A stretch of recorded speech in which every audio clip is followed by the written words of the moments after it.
Well, major breaking news for you right now. A possible rail strike averted. Rail companies and union negotiators worked together for more than 20 straight hours to reach a tentative deal. Sydney Persing is live in Fort Worth, and at least for now, President Biden says crisis avoided.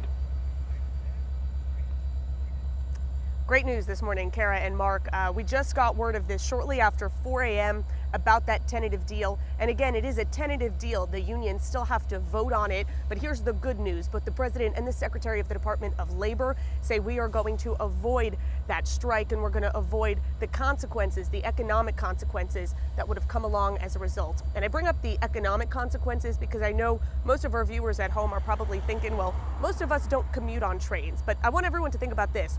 Almost everything that comes to DFW, our food, our goods, those all get here on trains, meaning a strike, you would have really felt it. So I want to break this down for you. DFW is the largest major metro area without a water port. So we're talking everything we eat, everything we use, it comes to us on a train. Chicken, toilet paper, beer. And this really would have had a major impact, especially here in Texas. The Association of American Railroads says that Texas has more rail, 10,000 miles, more than 10,000 miles of rail.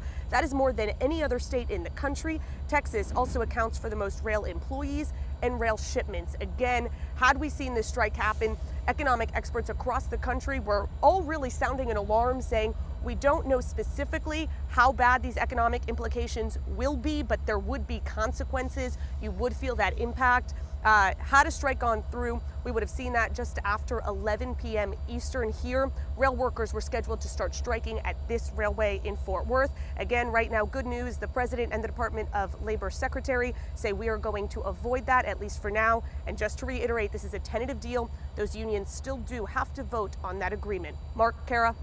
Okay, Sydney, appreciate those updates this morning, and we will stay on top of this story as it develops throughout the day, including once that deal is made official, and we'll get you answers on where Amtrak stands in all of it when it comes to scheduling. Yeah, you know, I think people don't realize there's so many arms to this whole situation. 40% of our fertilizer in the U.S. is on a rail car at some point. So farmers have to put that down after they harvest, and a delay in that, well, that could cause higher food prices. Well, when you think about the supply chain issues that we've already seen in recent years, Exactly. we have no idea how bad this could have been. So Very true. Fingers crossed.